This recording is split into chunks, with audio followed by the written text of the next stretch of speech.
Olá, pessoal. Boa noite, bom dia, boa tarde para quem vai estar assistindo depois dessa apresentação. Nós vamos falar hoje sobre práticas de sustentabilidade e construções sustentáveis. Eu sou o professor Júlio Rezende, do Departamento de Engenharia da Produção. Aqui, inicialmente falando, eu vou destacar duas iniciativas aqui associadas ao curso de Engenharia da Produção da UFRN. O Núcleo de Pesquisa, Engenharia, Ciência e Sustentabilidade do Semiárido, NUPEX, que funciona em Caiçara do Rio do Vento, e o Laboratório de Sustentabilidade, que funciona aqui na UFRN, né? Aqui alguns resultados no caso do Laboratório de Sustentabilidade. Nós procuramos identificar alguns materiais que são descartados de forma inadequada na rua, aqui, por exemplo, material disposto numa caçamba aqui, e esse material aqui, então, a gente teve uma parceria com a marcenaria da UFRN e teve a recuperação, de repente, desse material, criando um, um utensílio novo aí, aqui no caso, espécie de uma mesinha aí, né, de um móvel aí.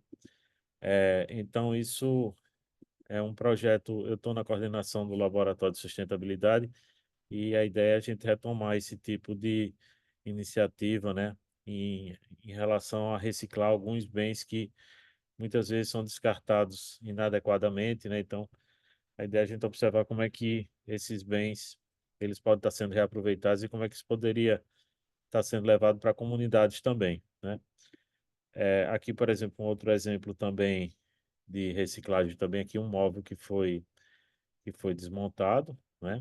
Aqui e ele foi criado a partir dele foi criado vários outros móveis, né? Aqui reciclados a partir da madeira original dele, né? Aqui esse banco aqui, né? Então, é uma iniciativa interessante também de reciclagem aí que teve. Uma terceira experiência aqui, por exemplo, aqui foi no Laboratório de Sustentabilidade, a gente recuperou aqui essas lixeiras também, né? Então, de repente, pode estar no nosso laboratório aí, ligado aqui ao Departamento de Engenharia da Produção, a gente pode estar vendo a reciclagem de vários desses materiais. O NUPEX, esse Núcleo de Pesquisa em Engenharia, Ciência e Sustentabilidade do Semiárido, é uma iniciativa minha, né? E então a gente realizou, por exemplo, assim, realiza várias ações aí nesse o NUPEX, né? E a gente vê, ele funciona em Caiçara do Rio do Vento, aqui na estrada para Mossoró, a 100 quilômetros de Natal. E a ideia é pensar em soluções criativas aplicadas ao semiárido, né? Então, o semiárido ele tem algumas particularidades aqui, né? Ele tem mais de mil municípios, aqui, pegando vários estados do Nordeste e também Minas Gerais, compreende 11% do território nacional, contém 22 milhões de pessoas, cerca de quase 2 milhões de estabelecimentos rurais e uma média de 800 milímetros de precipitação anual máxima. Alguns desafios do semiárido aqui é a questão da seca, crise hídrica, mudança climática, se bem que nos últimos anos a gente teve um pouco dessa modificação com níveis de chuva acima do normal, né? Aqui, principalmente no estado do Rio Grande do Norte. E quando isso ocorre, nós temos algumas ameaças como vulnerabilidade agrícola, ameaças às populações, conflitos, instabilidade. E aí, eu, como pesquisador, eu adquiri em 2008 uma propriedade rural já para iniciar pesquisas voltadas a pensar a sustentabilidade no semiárido, né? E aí, por exemplo, a questão sem água, né, sem disponibilidade hídrica, essa manutenção se torna um desafio ainda maior. Então, no PEX ele funciona aqui próximo, aqui, né, em Caiçara do Rio do Vento, 100 quilômetros de Natal, né? Então, é um espaço para pesquisa sobre sustentabilidade no convívio com a mudança climática no semiárido, aproximação com o sertão envolvendo organizações e pesquisadores, identificando soluções para a promoção de maior sustentabilidade ambiental, econômica e social. Opa. E aqui a ideia é ter ações de educação de crianças e juventude, aqui algumas ações desenvolvidas. E nós organizamos aqui no período de 2014 a 2017 vários workshops de tecnologias sociais e sustentabilidade e também os workshops de construção sustentável. Então, nesse local tem várias construções sustentáveis, a gente vai ver algumas imagens delas, e a gente conseguiu levar alguns grupos de estudantes, né, tanto da UFRN como também de escolas públicas, para estar realizando visitas lá nesse local aqui. Então, aqui a gente tem algumas imagens dessas visitas que foram realizadas no local, né? Certo? Então, o desafio é convidar professores, pesquisadores a imaginarem pesquisas que possam ser desenvolvidas no espaço da sustentabilidade ambiental, econômica e social no sertão. No local é possível encontrar vários recursos, vários ativos em sustentabilidade, como o Centro de Educação e Cultura Sustentável, que é um auditório. Também variadas tecnologias sustentáveis de layout do ambiente físico, experimento com agricultura orgânica, tecnologia de armazenamento de água, tecnologias de combate a processos erosivos, Museu de Sustentabilidade do Semiárido também, né? Mirante, Casa com Pet, Casa com Pneu, é o próprio Habitat Marte também, né? Certo? Então, são algumas iniciativas aí que a gente tem nesse local, né? Aqui o nesse Centro de Educação e Cultura, são desenvolvidas iniciativas culturais e científicas e educacionais. Aqui algumas imagens do local, iniciativas culturais e educacionais foram desenvolvidas. Aqui a iniciativa de tecnologia sustentável de layout do espaço físico, usando o corpo de prova, que é um material de descarte, que esses corpos de prova aqui, eles são gerados pelas construtoras para que laboratórios especializados eles façam avaliação da qualidade do concreto. E depois esses blocos, esses corpos de prova eles são fraturados e depois eles são descartados. Então a gente usou bastante para desenvolver o layout desse local, né? Aqui outra imagem aqui uma espécie de uma praça também, né? Experimentos de agricultura orgânica no local,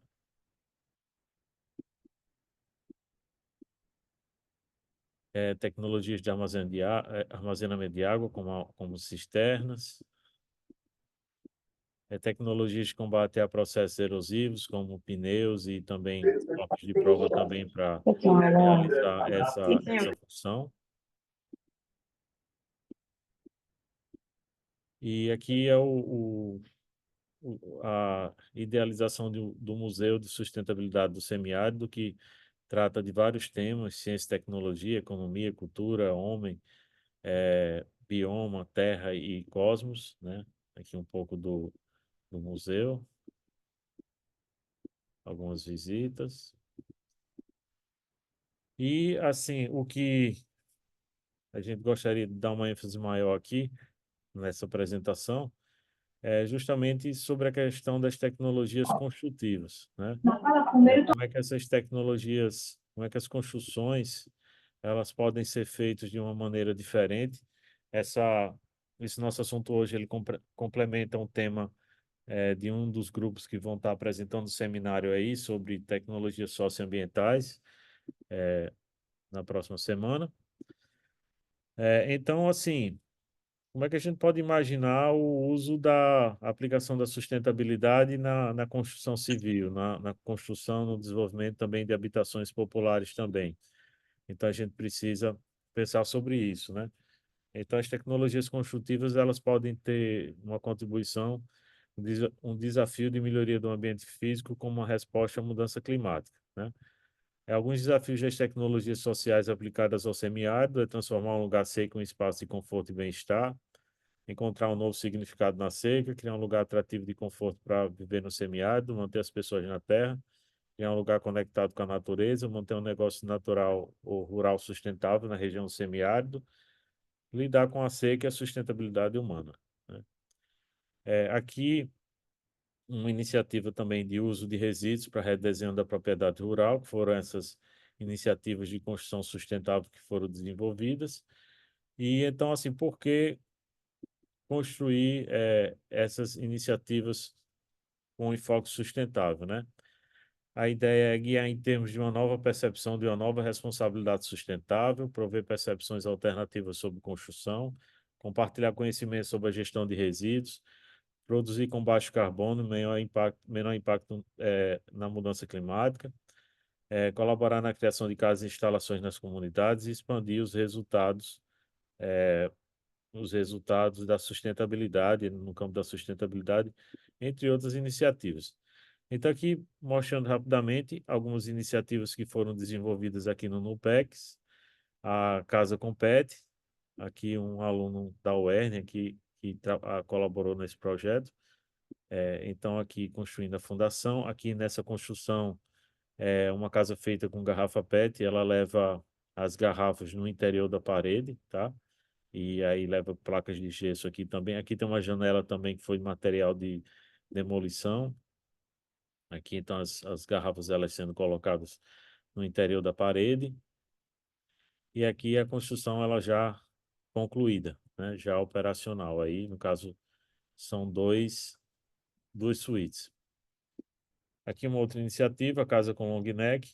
Aqui também foi um trabalho de conclusão de curso de Luiz Vaz, do curso de Engenharia da Produção. E também nesse local o desenvolvimento dessa construção ela esteve integrada ao workshop de construção sustentável, né? Então foram usadas várias garrafas long neck aí para a construção da parede. Aqui tem alguns alunos, ex-alunos de engenharia da produção, o Luiz Vaz, a Gabriela aqui, está aqui nessa foto, entre outros alunos de engenharia da produção. E então foi dado início a essa construção aqui, e aqui essa construção já concluída, né? Já concluída aí, recebendo visitas. Sobre esse tema de construção sustentável, então, eu, no meu pós-doutorado, eu tive a oportunidade de observar várias experiências nos Estados Unidos, desde iniciativas mais de construções sustentáveis mais rústicas, até construções mais modernas, usando princípios de sustentabilidade, como, por exemplo, aqui é uma incubadora de empresas em Los Angeles, Los Angeles Incubator, né, que funciona lá, chamado Lacret. E aqui nessa apresentação, eles fizeram aqui, eu tive a oportunidade de participar, eles, eles fizeram, apresentaram vários princípios de construção sustentável aplicado a esse prédio moderno aí, tá? Então aqui, por exemplo, é uma claraboia, né, que ela utiliza a luz solar para iluminar o ambiente interno. Aqui uma outra iniciativa aqui na Califórnia, uma espécie de uma praça usado também feito com pedras, com materiais rústicos. Uma coisa interessante é que eu observo aqui o famoso bairro de Beverly Hills, aqui em Los Angeles, que a gente observa vários cactos, também várias plantas adaptadas à questão mais adequadas às condições ambientais do local, né? Então, os cactos são interessantes enquanto elemento de paisagismo e também por conta de suas características de não precisar de muita água. A cidade de Los Angeles, durante o tempo, eles foram proibidos até de aguar a grama, porque eles tiveram uma crise hídrica em um determinado período aí. Então, eles não podiam nem aguar a grama, tanto é que aqui está sem grama, se vocês observarem. Então, essas plantas, elas são mais resilientes para essas condições é, de, de pouca disponibilidade hídrica, né? O cacto é muito interessante. E você veja assim, não vou, a pessoa às vezes tem uma opinião, isso aqui, não, o cacto é uma coisa de pobre, não vou colocar na minha casa não, vai ficar feio, né? Quer dizer, uma série de preconceitos porque é uma planta do semiárido, né? E de regiões áridas. Mas aqui, essa imagem aqui, essas imagens que eu estou apresentando aqui, elas quebram um pouco esse paradigma que é um dos bairros, considerado um dos bairros mais caros do mundo, né, para morar. E aí a gente tem o cacto como elemento paisagístico muito importante, né, bem bem destaque aqui nessa construção aqui, né? Então, achei muito bonito, né, de ver esses detalhes aí, né? Aqui também um outro exemplo de uma casa aqui, para você veja como esse jardim ele foi criado. Então, pedras, aqui tem uma espécie de cacto, também arbustos locais da flora local. Então, esse tipo de solução ela está muito mais adaptada, né, às condições ambientais locais do que, de repente, é, soluções que você usa espécies exógenas de plantas para fazer esse paisagismo aí. Aqui é o agave, né? Aqui é a babosa, né? Usado também para decoração. A gente tem também essa planta também aqui no nosso semiárido aqui, inclusive com a função também de produzir a babosa, né? Que é utilizada para produção de cosméticos, né? De shampoo, de vários tipos de cosmético aí. Então lá também é possível observar essa planta aí, né? E aqui usada como um elemento decorativo de uma residência. E o Parque Nacional Joshua Tree, na Califórnia, vocês vejam aqui que praticamente a decoração feita com pedras, né? Para ornamentar, para ordenar esse ambiente físico aí, né? Para realizar essa ambientação, né? Então é interessante observar como as pedras, né, elementos naturais aí, eles podem estar sendo utilizados para realizar esse ordenamento, né? Tá certo? O que mais aqui? Vamos dando prosseguimento aqui, que eu estou sempre olhando aqui o pessoal que está online aqui para. Então, achei bacana isso aqui. Aqui também o uso de muitas, assim, formas, às vezes inusitadas também, como essa espécie de domo aí que está sendo mostrado aí nessa foto, né? Então, interessante aí a gente observar. Aqui um hotel, esse hotel da rede La Quinta, e você veja um hotel também usando a parte de paisagismo também, realizado de uma maneira bem simples. A gente tem aqui, se vocês observaram, blocos, uma espécie de blocos de piso intertravado, né? Pedras, palmeiras, cascalho, né? Então, assim, o ordenamento do espaço físico, da parte do jardim também é realizado de uma maneira bem simples, bem intuitiva, assim, procurando resgatar elementos, uma paisagem quase natural também, né? Com ser encontrada em um deserto, em um ambiente natural aqui, né, também. Exemplos também de plantas locais, também aqui esse hotel aqui, no caso, ele está em Las Vegas, no estado de Nevada, né? Aqui já no estado do Arizona também, uso de pedras. Essas pedras, inclusive, sendo usadas em locais onde passam arroios de pequenos riachos também, né? Para evitar o processo erosivo, né? Aqui, construções naturais, antigas. Os povos antigos eles já usavam esse tipo de construção com pedras também. Então, isso tem também uma funcionalidade também de controle térmico também dessas construções. Então, aqui o registro de algumas construções antigas. Aqui uma construção também no Grand Canyon, aqui, também uma construção antiga, mas funcional e operacional, assim, atuando como se fosse uma pousada, né? Aqui também. Esse aqui é uma pousada, um hotel no Grand Canyon, né? Aqui. É interessante observar aqui nessa imagem o uso de distintos materiais na composição dessa construção.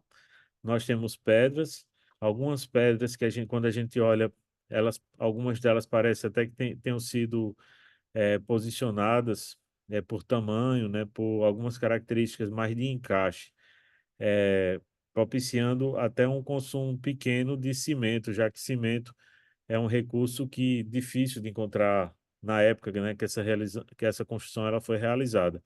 Então a gente tem pedra, tem madeiras que foram provavelmente obtidas próximas ao local dessa construção. Temos também aqui o adobe, que foi utilizado na construção aqui também.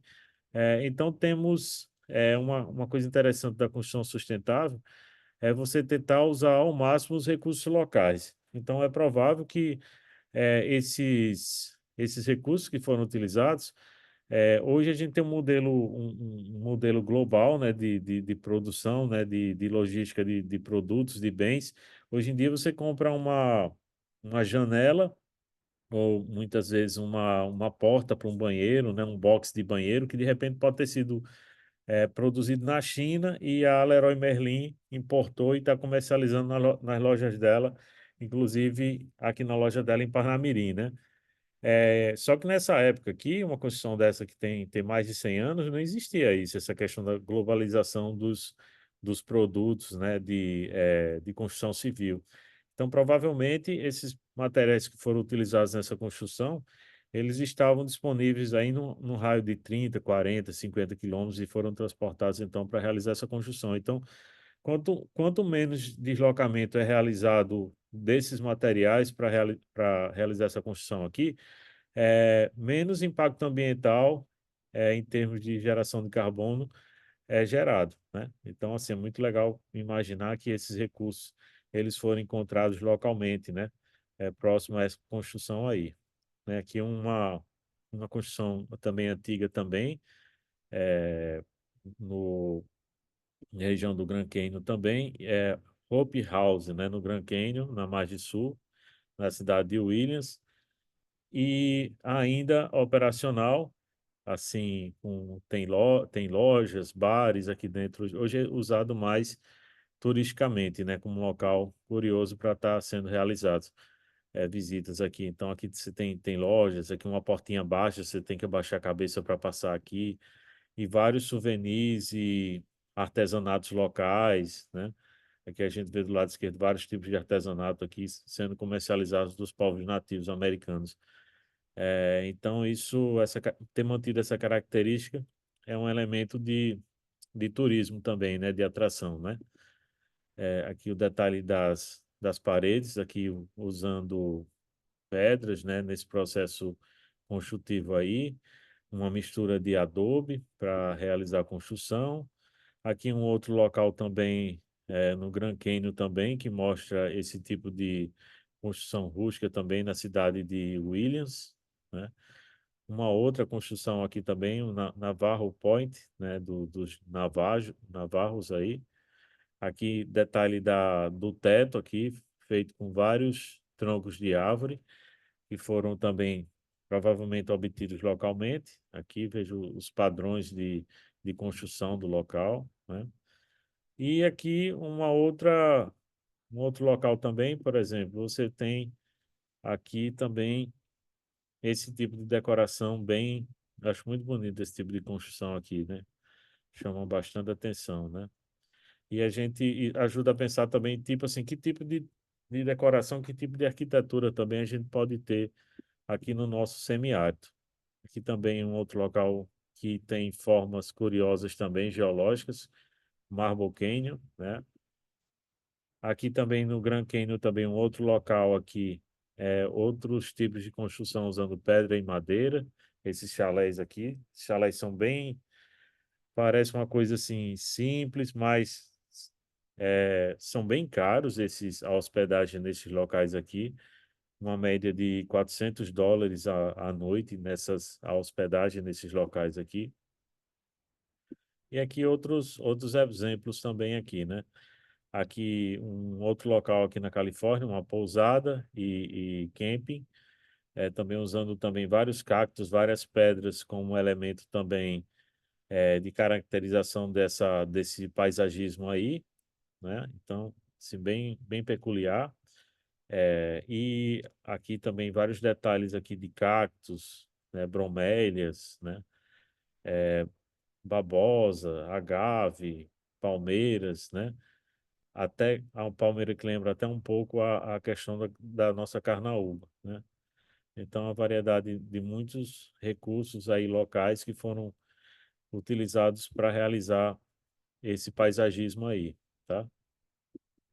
E aqui também outros exemplos. E aqui uma cidade de Killer, uma habitação encontrada na cidade de Killer caracteriza e explicita como o uso de resíduos pode ser a expressão da criatividade ou a loucura de alguém, ou ambos, ou simplesmente uma forma de se comunicar. Então, aqui é um exemplo de uma cidade fantasma, de um lugar abandonado aqui, e um artista aí chegou nesse local e transformou esse posto aqui, né, é, numa, num local criativo aqui, que é um manequim, né, que está vestido aqui, não é uma pessoa de verdade. Então essa pessoa foi pegando várias coisas, eu imagino que estavam no lixo, que estavam descartadas aí, e foi criando esse ambiente aí meio louco aí, né? Eu não cheguei a conhecer a pessoa, chifres de alce, de viado, né? E foi fazendo esse ordenamento aí meio louco do local, tá? Então a pessoa, acho que essa pessoa não é bem normal não para ter feito essa decoração.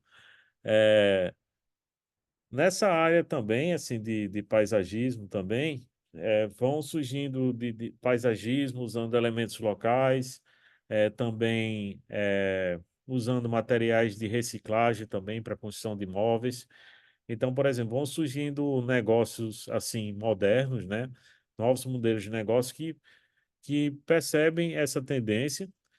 Aqui no caso de dois negócios, a The Wooden Duck é uma loja de móveis feitos com material de reuso e a Cactus Jungle é uma empresa que comercializa cactos e outros produtos contextualizados com mudança climática e maior dificuldade de abastecimento de água.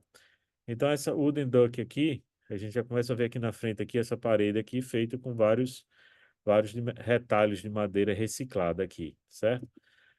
Então aqui você vê aqui, por exemplo, vários móveis feitos também com materiais reciclados, né, de madeira reciclada, de reaproveitamento.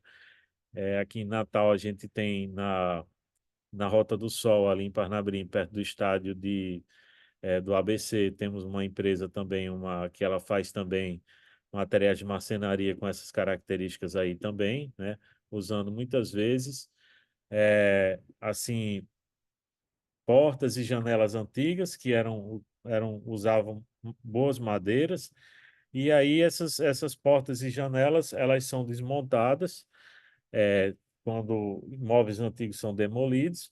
Então, esse material ele é desmanchado e aí a madeira ela é utilizada para a construção desse tipo de imobiliário que vocês estão observando aqui, né?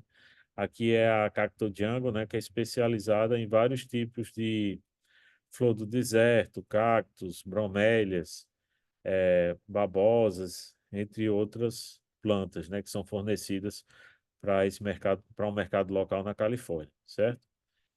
Ainda sobre a questão da construção sustentável, ela procura usar recursos locais, como eu estive falando, usar recursos de baixo custo, usar recursos de fácil manuseio e construção, né?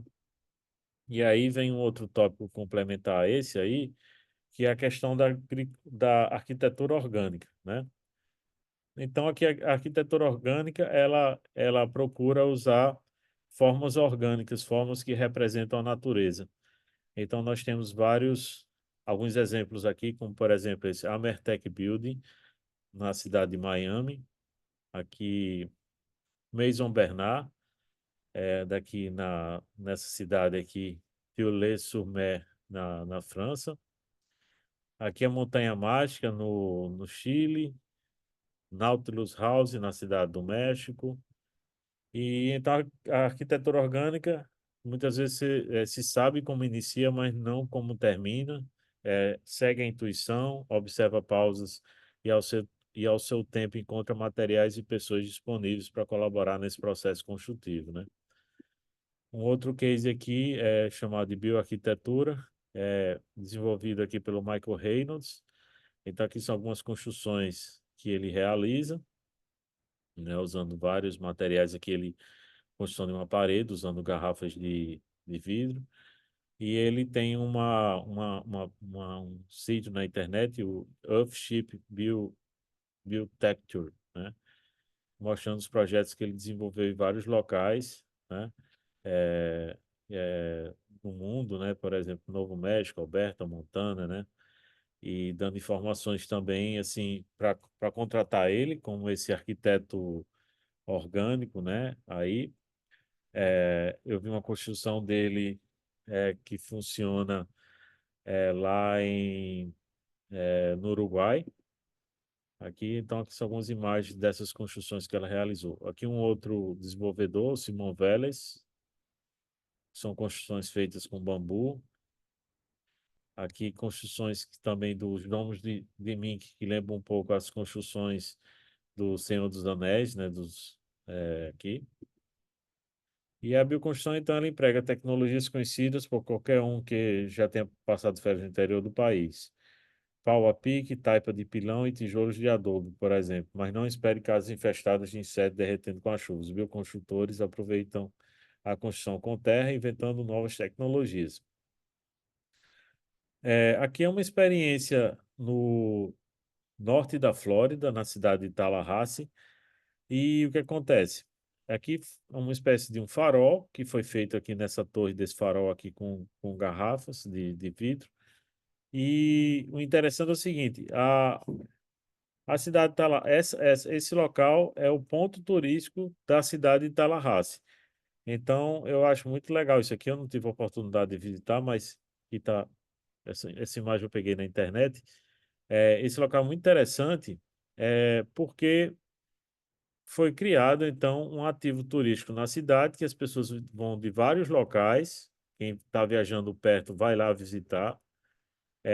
Esse ativo turístico ele foi criado usando resíduos, né? Então, isso destaca a importância da gente usar os resíduos para criar algo criativo, algo bonito, algo que possa ser até interessante para chamar atenção turisticamente algumas cidades que a gente tem, por exemplo, no estado do Rio Grande do Norte, né? No interior. Então, a ideia que eu tenho é que a gente possa usar o resíduo, por exemplo, para criar praças. Nesse caso aqui foi criada uma torre, né? Então, assim, poderia se imaginar muitas coisas usando o resíduo, né, para criar ativos turísticos nas cidades, né? E aí é importante a gente refletir como é que é o design das construções nordestinas, como é que os resíduos eles podem ajudar a criar uma cara nova para esses resíduos, para essas construções. Aqui eu destaco aqui uma casa em Utah feita com formas orgânicas também, materiais muitas vezes também de reuso também. Então, qual o caminho para a gente criar uma arquitetura orgânica, né, assim, diferente, né, aqui no sertão do Rio Grande do Norte, por exemplo, né? E aqui, então, na arquitetura orgânica, né, que tipo de modelo criativo pode ser pensado a partir da formação rochosa, quais possíveis soluções criativas, qual possível designação, qual possível uso dos espaços. E é isso, um pouco do que eu gostaria de apresentar para vocês aí, associado ao tema de tecnologias sociais, né? Mas a sustentabilidade aplicada ao processo construtivo, como é que as construções elas podem ser pensadas de uma maneira mais sustentável, né? Usando materiais reciclados, né? Fazendo reuso de recursos. E é isso que eu tenho para apresentar para vocês. Vou concluindo aqui esta apresentação.